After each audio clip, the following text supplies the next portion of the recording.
Thanks everyone for joining us today. I'm Madison Wisniewski, Conservation Implementation Specialist here at Franklin Soil and Water. My name is Maddie Moats. I'm the AmeriCorps member currently serving with Franklin Soil and Water. So today we're going to go over all our grants we're offering in 2026. So I think I saw some pretty familiar names on there. Probably a lot of you have either applied for our grants or received our grants. So welcome back. We're really excited to continue to be able to offer these for you year after year.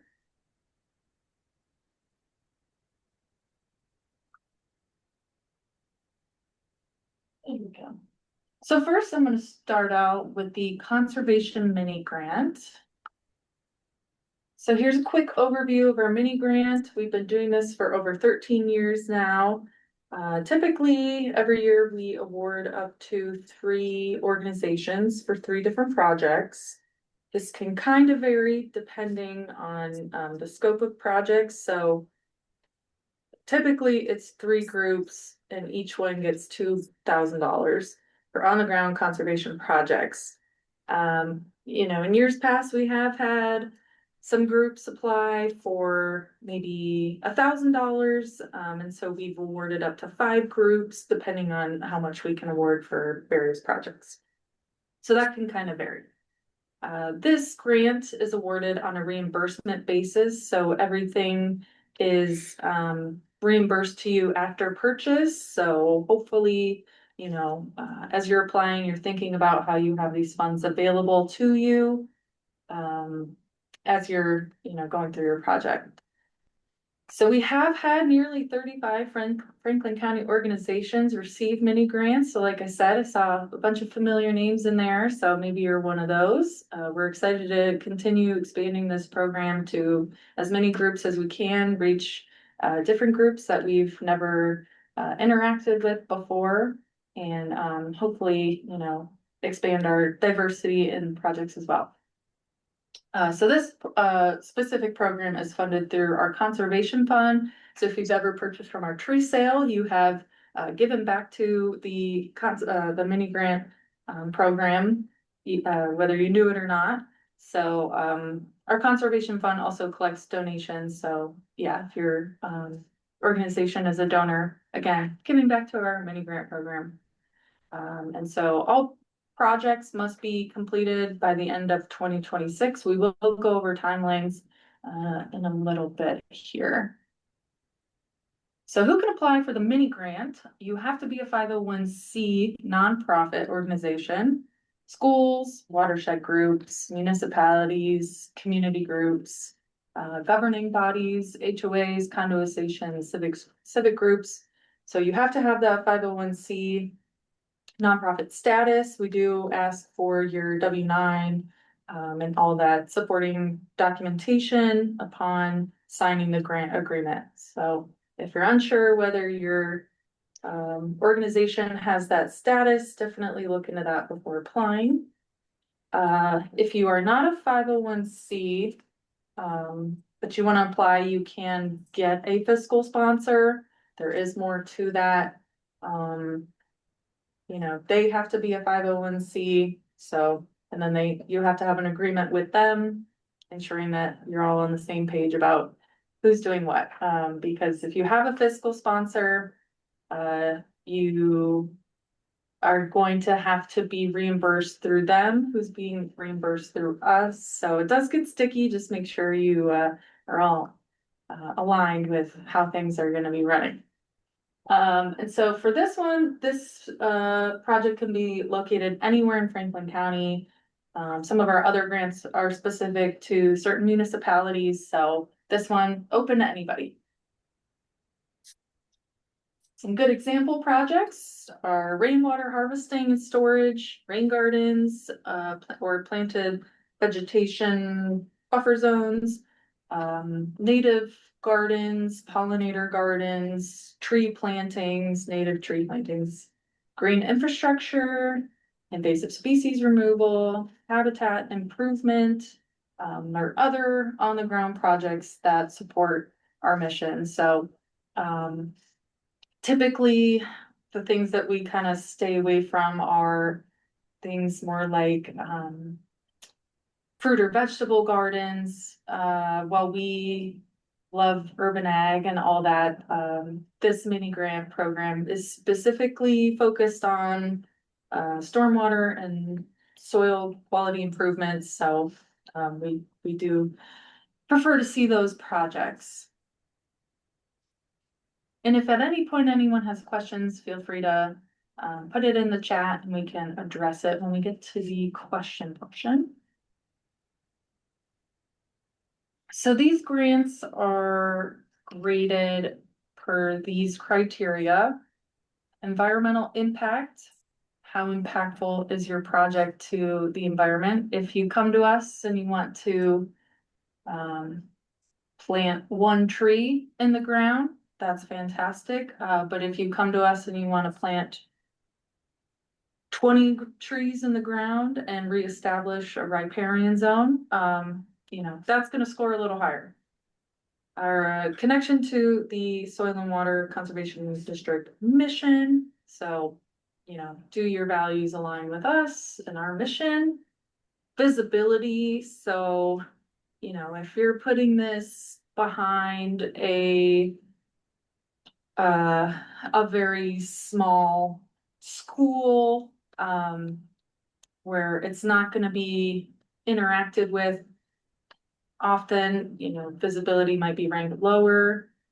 If you have a very public facing property, some like a park that's visited very frequently, that is gonna up your visibility score.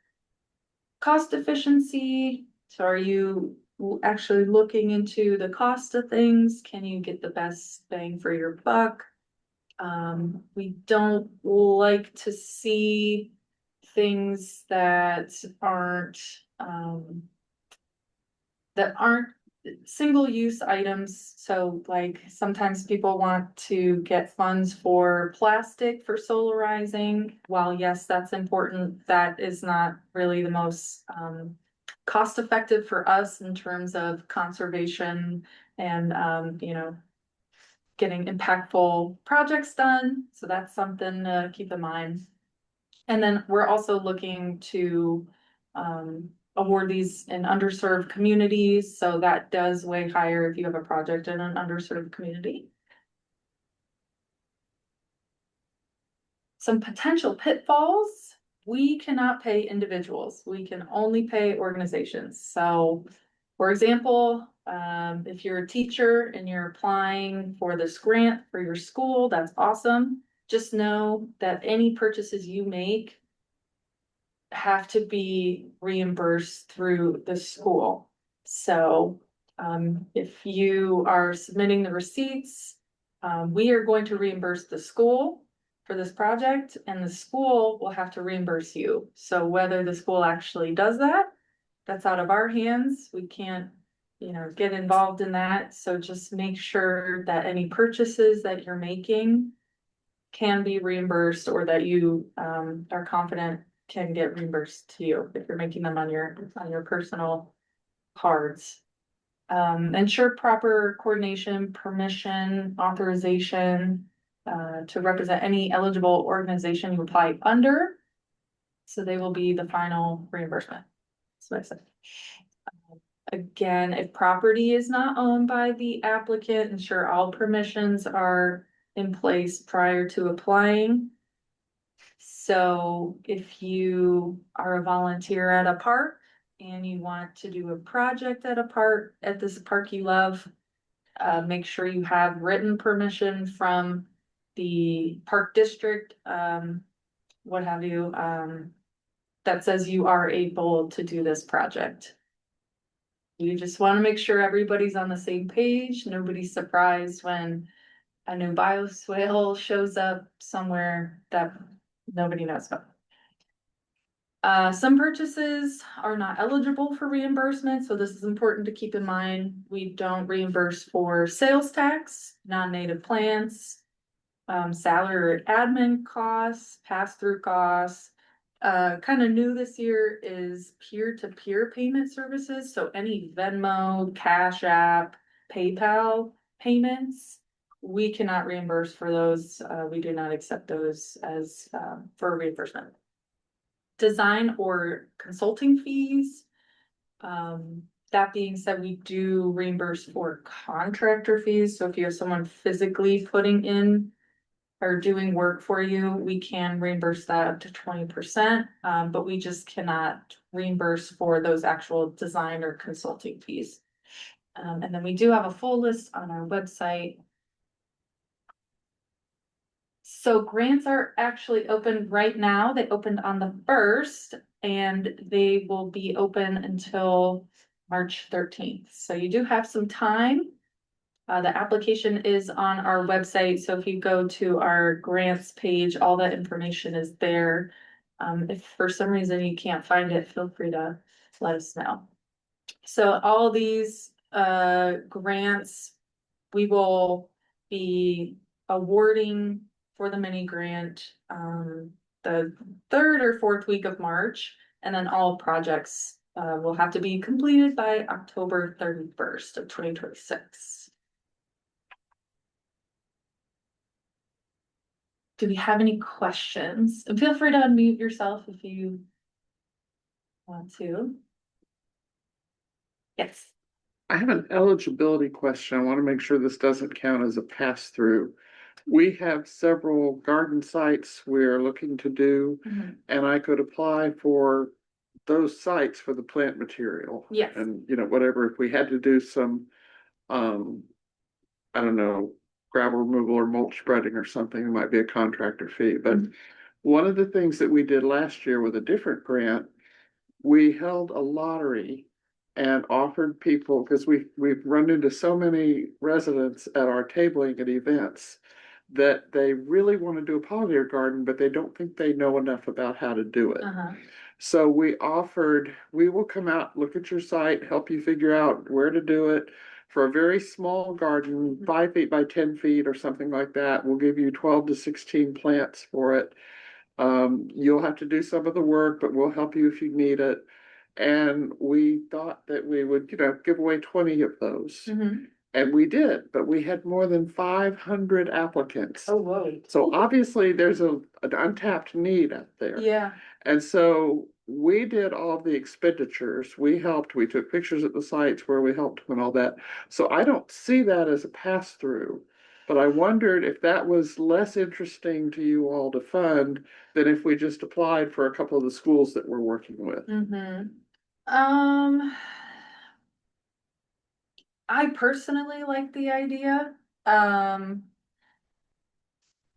might be something that we have a phone call about, and we kind of talk through more details, just to get a better idea. I don't run the mini grant specifically, so I don't have all the answers.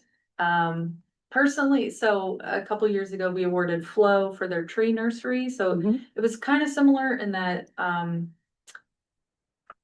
it wasn't so much funding on the ground conservation, because it was just to help them do improvements for Right. their tree nursery, but those improvements help them get more trees in the ground across the county. So, that is kind of, I'm thinking maybe along the same lines.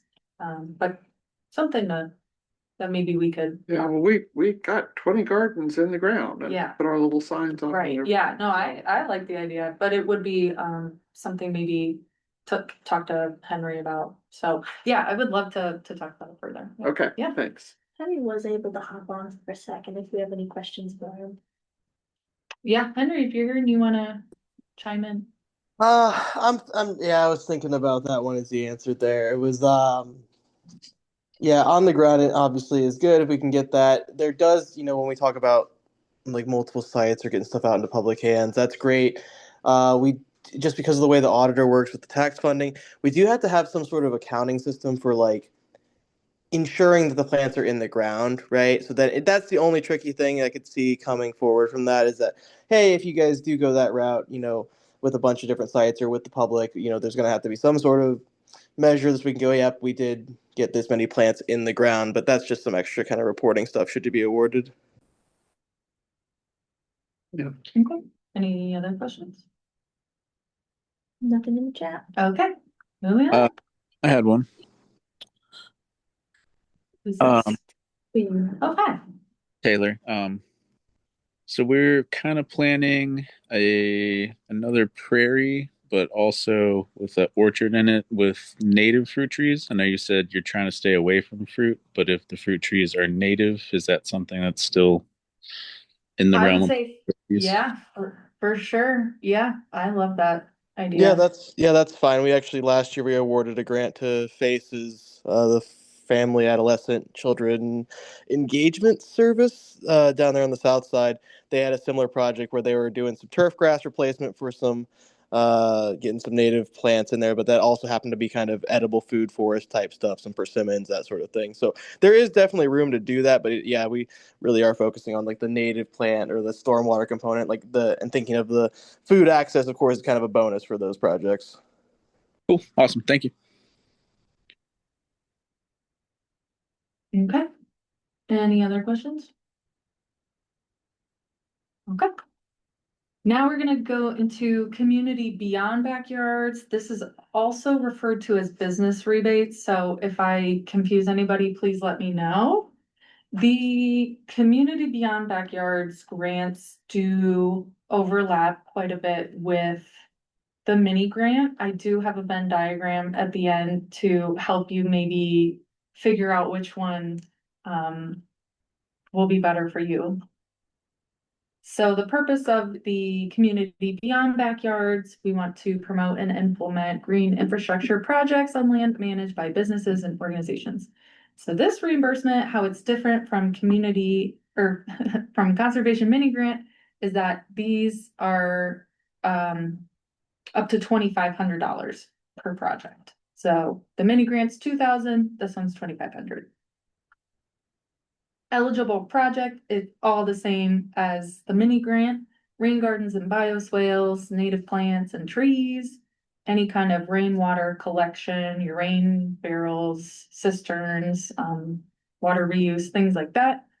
Permeable pavers or removing impervious, concrete, asphalt, things like that.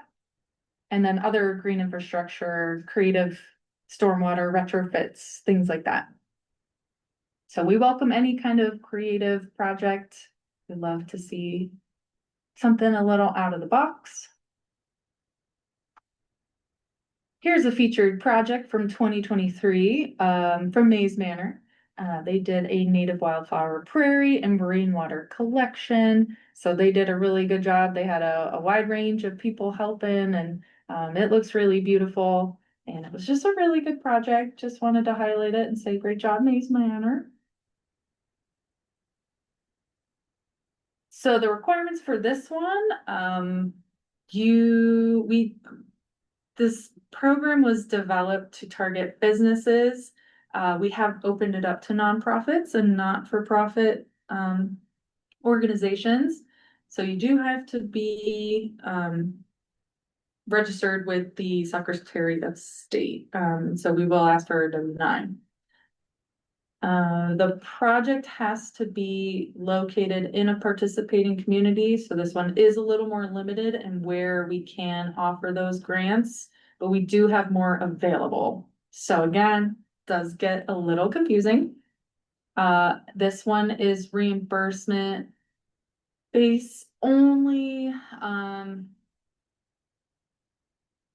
We have done direct invoicing in the past. We're trying to move away from that. If there ever is a cost that is really prohibitive, we can potentially do a direct invoice to help reduce those barriers. There are some things that are ineligible. I don't know why it says ineligible costs, but it's the same thing, sales tax, designer consulting fees, research costs, salaries or admin fees, food, gifts. Contractor fees should not be in there because we do reimburse for up to 20% of contractor fees, invasive, non-native, or annual plants, and then educational displays more than 20%. And then again, the peer-to-peer payment services. So here are the participating communities for Community Beyond Backyards. So Columbus, we typically have 10 to 12 available. Westerville, we've got a few. Dublin, I think we have one. Grove City, we have one. Bexley, we have one. New Albany may or may not be joining this year. We haven't quite finalized. That's why we extended the application window, because we're still figuring out with a few of our communities just exactly what they're offering this year. So if you have an idea for a New Albany project, feel free to reach out to either me or Henry to get updates on that. And then we are able to offer one additional grant anywhere in Franklin County. So it gets kind of complicated because you can't be anywhere in Franklin County to apply for this, but then you would only have one spot. So, but you might be from one of the participating communities. It just gets weird. Scoring criteria is very similar to mini grant. Environmental impact, what are you doing with your project? What kind of impact is it having? Again, we really like to see those stormwater benefits. So if you are doing a pollinator garden, but you can somehow direct some runoff to it or make it a rain garden, that would significantly boost your project. Visibility, again, is this a public facing project? Are people going to be able to interact with it? Are children going to be able to see this project? Things like that. Cost efficiency, what are you spending your money on? And then again, look into target those underserved communities. So the Columbus Opportunity Zones, the Celebrate One neighborhoods, and then areas with less than 20% tree canopy. So if you're looking to apply for one of these and you're not sure if you fall into any of these categories, again, reach out to me or Henry. We're more than happy to help you figure that out. Less than 20% canopy? What's that? Less than 20% canopy? Yes. I have a question about where I live. Sure. I'm actually working with the church that is next door to where I live, and they are starting a school, so that helps with the visibility part. But what I don't really know, and where it's located. The address is 6899 Smoky Row Road, but I don't really know if that's Columbus or I know it seems to be Perry Township to me, and I don't know Yeah. how Perry Township. Yeah, hi You know Janet. that? I remember us chatting on the phone. Yes, we did. Yes, I did look up that church. From what I remember, it is City of Columbus, but I can double check that for you if you want. Okay, even though our kids go to Worthington schools, does that make sense? Yes. Okay. All right. Thank you. Yeah, no problem.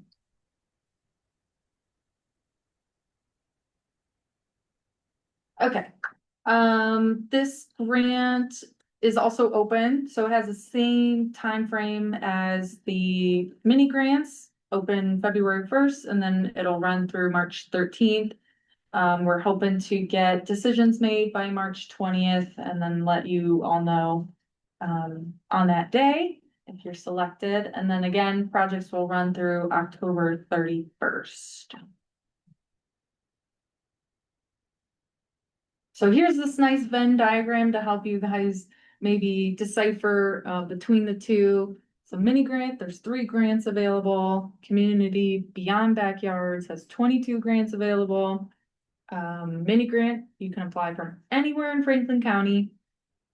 Community Beyond Backyards has those more specific communities, but there is one available for anywhere in Franklin County. The mini grant awards up to $2,000. The Beyond Backyards awards up to $2,500. Mini grant, you must be a nonprofit to apply. Beyond Backyards, you must be a business or a nonprofit to apply. they both fund the same types of projects, and the application window is the same for both. Is that helpful? Any questions about either one of these?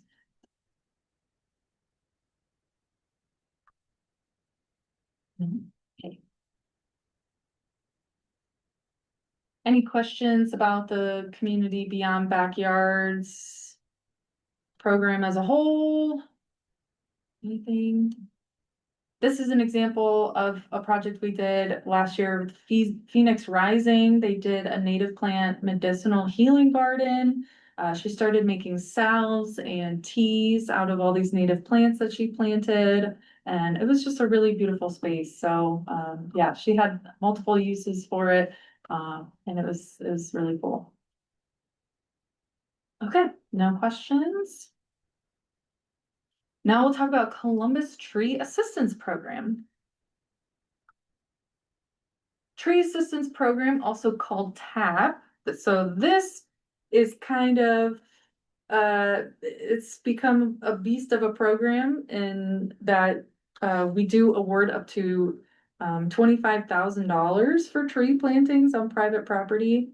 We do award for smaller projects, so you know, somewhere between 2,000 and 25,000. If you have projects anywhere in that range. So this is focused on implementing tree plantings on private property specifically.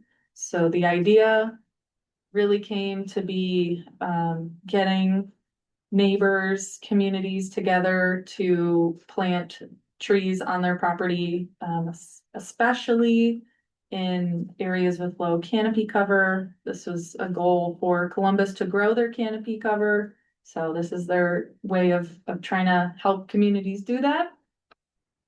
This is not a reimbursement-based award, so that's where it differs from the other two. So this one, we do direct invoicing. There's no out-of-pocket costs for awardees. We handle all the financials on the backside. You let us know what you want to order, and we take care of it with some specific vendors. So this one will be funding 5 projects this year. The funding does come from Columbus Recreation and Parks Department, so thank you to them for helping us with this program. And again, just want to help grow the Columbus tree canopy. Who can apply? Homeowners associations, neighborhood associations, area commissions, nonprofits, informal organizations, such as just a group of landowners, businesses, and private landowners. Again, just hoping to get people together, get people talking to their neighbors, planting trees. And the project must be located within Columbus city limits. If you are unsure about a project location, feel free to reach out to us. We can help you figure that out. Sometimes, as you can see here, those municipal boundaries get a little wonky. So because of the how much this project can award, there is kind of a lot that goes into the application. There is an online application. You do have to put a group status letter together. So this basically just acknowledges your group and how you're working together.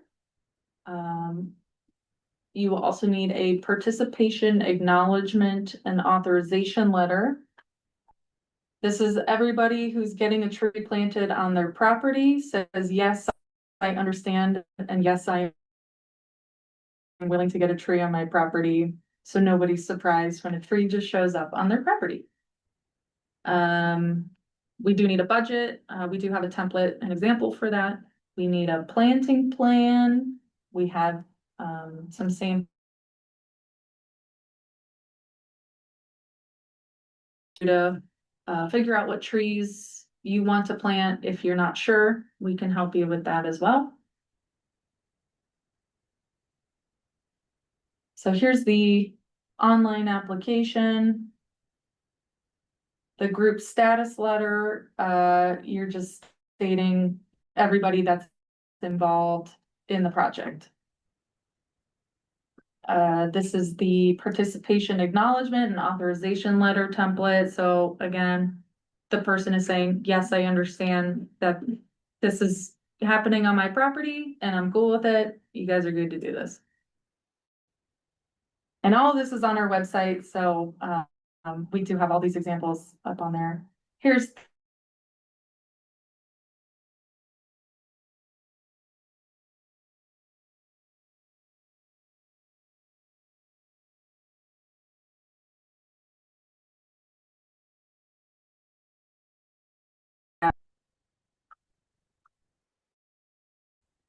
a nice example that Henry put together with all his trees. He estimated his delivery fee and his mulch. This says project costs not to exceed $2,000, but we have since expanded the program, so that is no longer correct. Here's an example planting plan sketch. It doesn't have to be this fancy. It can just be some boxes and saying, this is where the tree is going on the property. We are aware of utilities. So, just to make sure, we want everyone to know what they're working with, what they're getting into, everything like that. Here's an example tree species list. This is a lot of different species of trees. You can even just give us the name.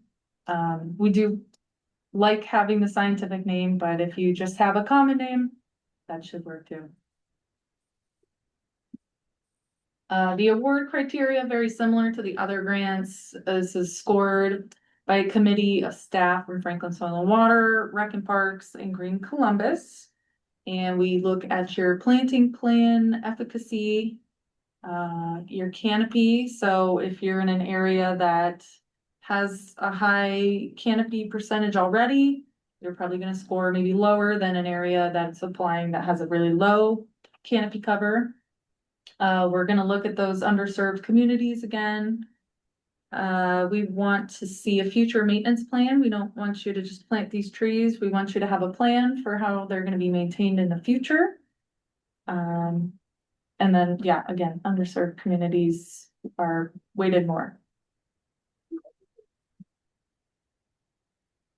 So eligible expenses, again, this is a direct invoicing program. So no money out of pocket for applicants, which can be really helpful, especially for projects up to $25,000, right? So we work directly with those vendors to get everything ordered on your behalf. You don't have to shuffle money around or things like that. So this is for purchase of native trees, somewhere between 5 and 15 gallon, approximately 4 to 6 feet tall. And then we also cover the cost of delivery because we don't expect people to be able to pick up large trees like that. Contractor or auger fees not to exceed 20%. So if you do have someone coming to dig the holes for the trees, we can also fund that up to 20%. And then maintenance or planting items, also not to exceed 20% of the funding request. And then other items approved by Franklin Soil and Water.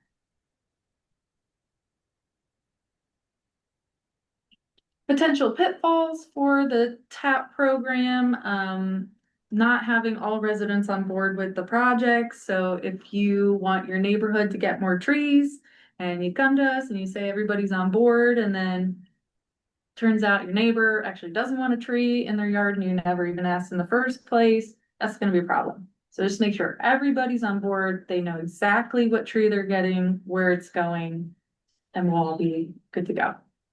And then we have some more ineligible purchases. Again, cannot reimburse for sales tax, unfortunately.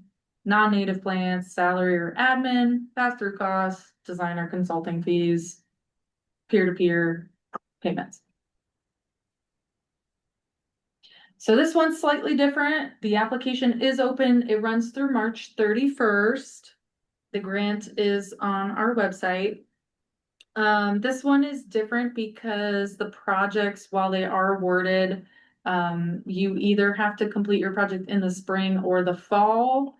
We don't, try to do project implementation in the summer because tree planting in the summer can get very sticky. Trees need a lot of water if they're planted in the dead of summer. So just for survivability of the trees, we like to have those shortened timeframes. So Hey, Madison. yeah. We did actually switch it to just fall to align with the Columbus Urban Forestry Tree Manual, and just because turnaround time can be really difficult with that long window, so it is actually just a fall planting window now. Okay. Just the fall. No spring plantings. Okay. So organizations can apply for multiple programs, so you can apply for the TAP and the mini grant, or a mini grant and the community beyond backyards for different projects. So let's say you're an organization and you worked with a school over here that wants to put in a rain garden, and you also work with a church over here that wants to do a tree planting. You can apply for both of those projects for both two different grants. We just cannot award two grants for the same project. Any questions on that?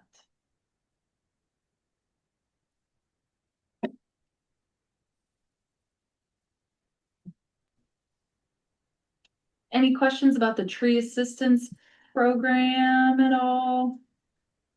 Hey, Madison, I'll just chime in again really quickly. The tree assistance program, if you notice, obviously the application and all the materials, it does seem a lot more rigorous.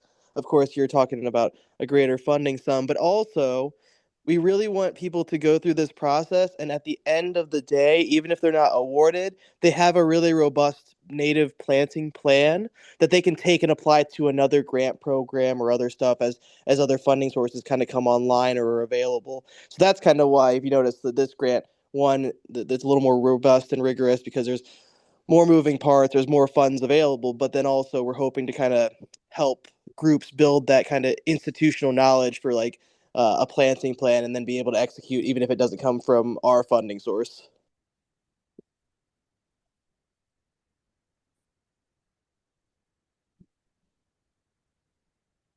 Were there any other questions about tree assistance program? Anything in the chat? No, we did have a question about the multiple applications, but Okay, we answered it in the chat and then we talked about it. sweet. Okay, so Franklin Soil and Water is here to help.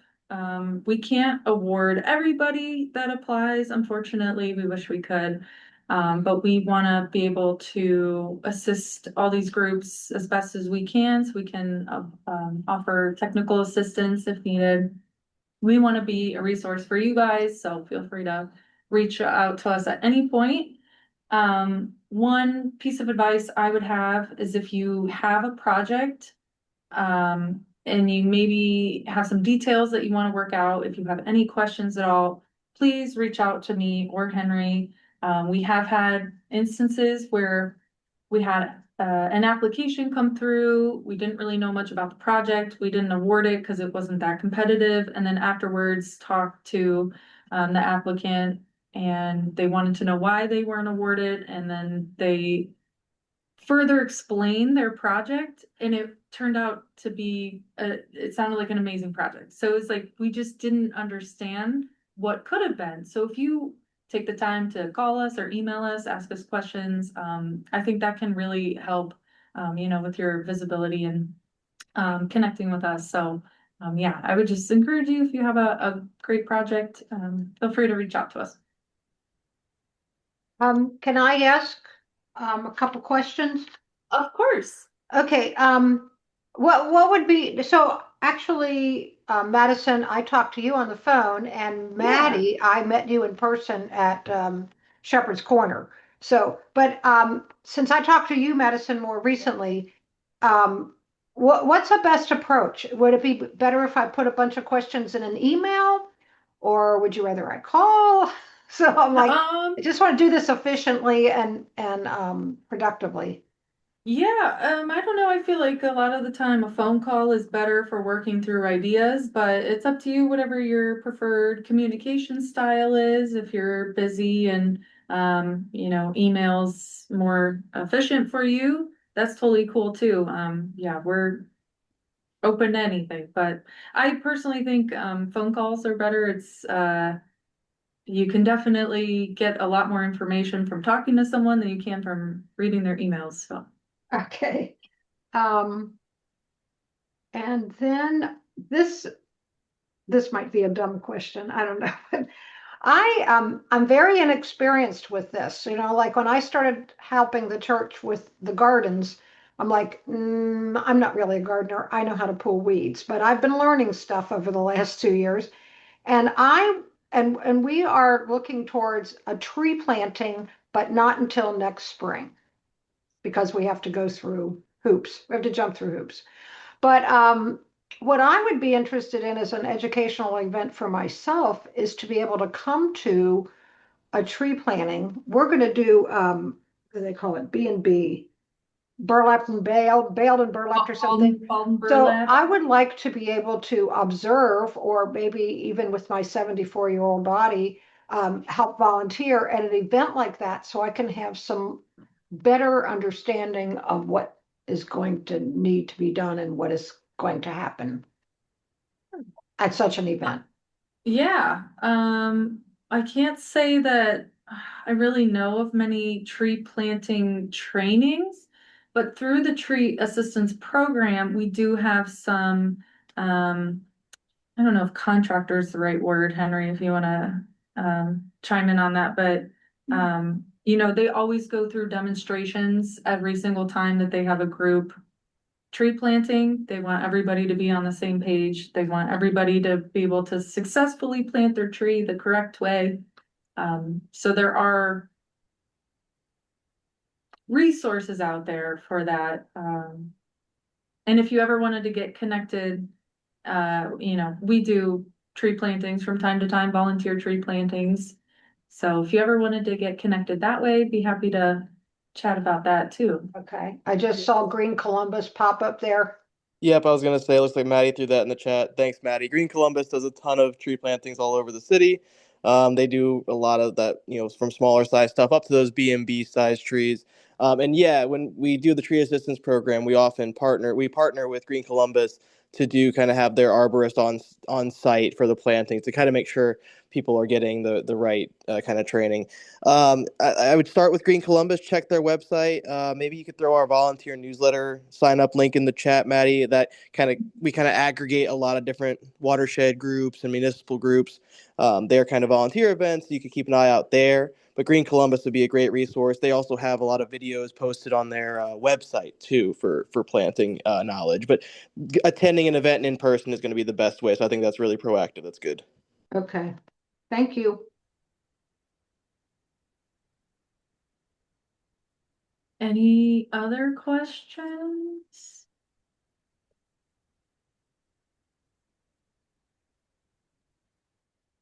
Well, Henry and I are available. We have I can go back to our contact information here. Again, please reach out to us with any questions. No question is too small. No such thing as a dumb question. We like to know about your projects before applying. We want to know the nitty gritty and get a sense of who you are, especially if you're a first time applicant. So please don't hesitate to call us, walk through anything if you have any problems with the application or anything like that. So, yeah, if there's no I other did. questions, Oh, go I ahead. did have a quick question. Sure. I haven't looked through the whole application process yet, so maybe there's some more answers in there. But I think I did see that there's support as far as if you do receive the business grant, that there'll be help as far as planning goes. Like there might be some kind of support in that regard. So I'm just kind of wondering like what that looks like. Yeah, so we also offer technical assistance. So if you are putting together a rain garden, we can help you figure out, a flow path for your water source. We can help you pick the right plants for your rain garden. Um, if you're doing a tree planting, we can help you pick species for that. We can offer a wide variety of technical assistance to help you with various things. We can direct you to maybe other organizations that might be able to help you out more than us. We can, we want to see these projects be implemented. We want to see them be successful. So, we're really willing to help you get there. So. Yeah, Great. I was gonna say, and if you are awarded, one of the things we have built into the agreements is that we do it monthly at least, kind of check-ins. But more often than not, we're having a phone call every couple weeks with grantees just to kind of see what's going on, what are some upcoming purchases, have we heard of this or that kind of technology? Is there a better place to get this? And we kind of try to, like you said, help groups be successful and kind of tap into different resources. And like I said, it's definitely a great program for those first-time applicants. Wonderful. Thank you. Yeah. Aren't we also bidding out those design services for some pre-made plans? Yeah, so new this year through the Community Beyond Backyards grants, we will be working with a consultant to create design plans for projects if needed. So if that's something that your organization is looking for, that is part of the grant this year. So if you kind of have an idea of what you want to do, but aren't 100% sure, we will have that additional resource too.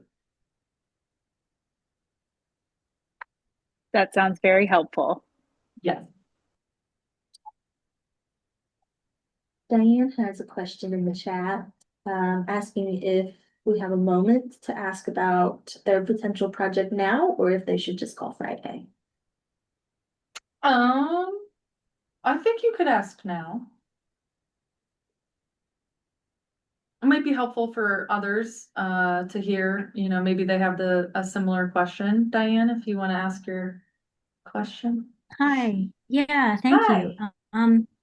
Hi. I, I just wanted to check with you because I've just been trying to think of a way where there's a lot of people in my Linden community that we haven't been able to reach with the community, not the community backyards rebate program, like the $50 one. Yeah. And so because in Columbus, I think there's kind of like, from what I saw, around 39% of the households, they're renter occupied. And it's even higher in Linden, like about 44, 45%. And so, a lot of the folks, because they don't have the funds to access purchase properties or own their property, because they're more in rental places.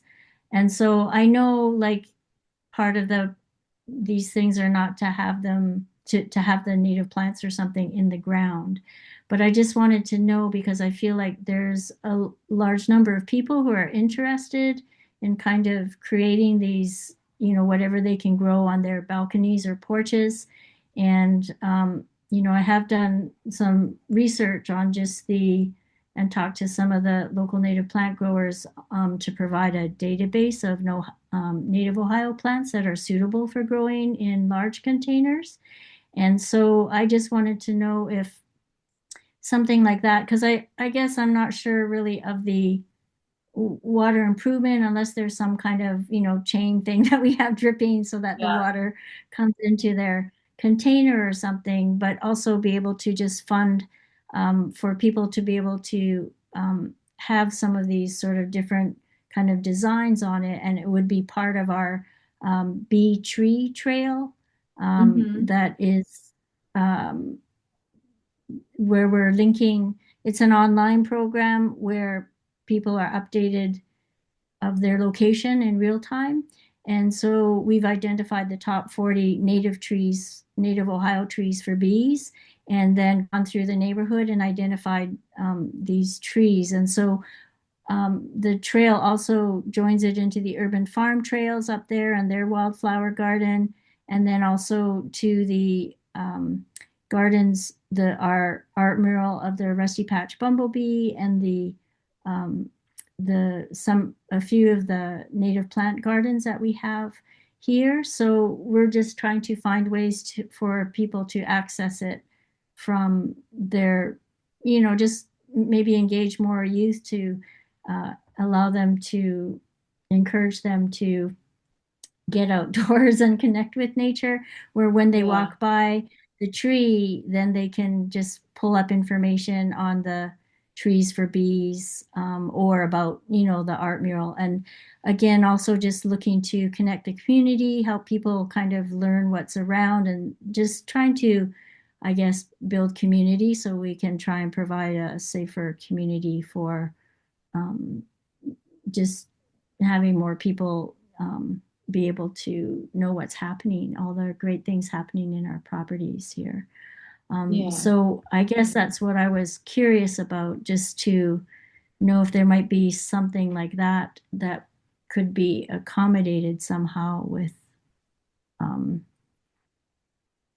improving water quality. Yeah, so that's something that we've kind of struggled with. I mean, the community backyards program very well. Our goal is stormwater improvement, but that's very limiting to people who rent. So that's been kind of a ongoing discussion, at least since I've been here, which is 3.5 years, of how do we get renters involved in this program, and how can we, what kind of things can we market to them, so we're always open to ideas. The containers, it's not, doesn't align with our stormwater goals, but it surely aligns with our pollinator goals. So I think I personally am on board with it. But yeah, I don't know. Henry, do you have any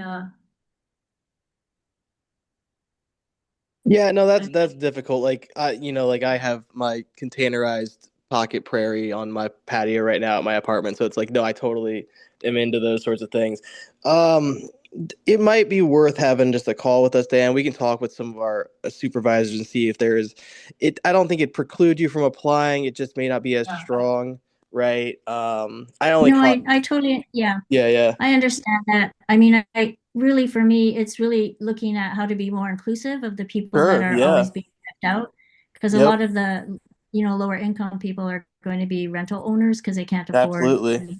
Home purchase and things. And so I totally understand, like, the water. That's why I was to ask you about ideas with that, because right. And we are kind of pursuing some funding sources, nothing solid yet, that are trying to expand that native pollinator specific kind of grant, because obviously we see a huge need for that. And we get, more applications for native pollinator spaces than we can fund every year. So we're trying to diversify some of our funding sources to kind of loosen some of those restrictions and maybe even have a program that is just for funding that stuff. No updates on that yet, but that is something that's in the works, just to let you know. Okay, yeah, because we were just trying to think, like, when people are walking the trail, they can, see all these a range of pollinator projects, because it joins up to the urban farm half-mile Nature's Grace Storybook Trail that we put in there, and then also showing, the little mini native plant gardens that we have on a like functional training for people with disability site at the bus stop, at some of our little daycare centers along the way that connects our, Somali and some of our African nation communities. And so for me, it was just, I'm just trying to see where I could approach Yeah, and plug some in that. possibilities for this that Right. Yeah, and Diane, I unfortunately my call dropped, so I only caught the last half of your conversation. But yeah, let's maybe have a call or something. We can kind of discuss it in a little bit more detail and see if we can Yeah. talk about that outreach education angle, which is definitely part of some of these grant programs too. Yeah. Okay. Yep. Thanks so much for your time. Thanks for joining us. Any other questions about any of the grants we covered?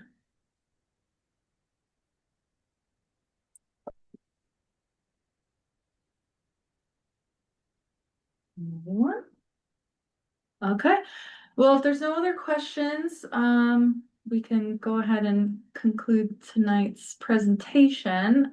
Thank you all for joining us. Again, feel free to reach out to Henry or I, anytime, and we're happy to chat about these further, so. Thanks, everybody. This has been recorded, so we will be able to post it to our YouTube in the next few days if you have anything you want to look back on as well. Thank you. Thank you. All right, thanks, everybody.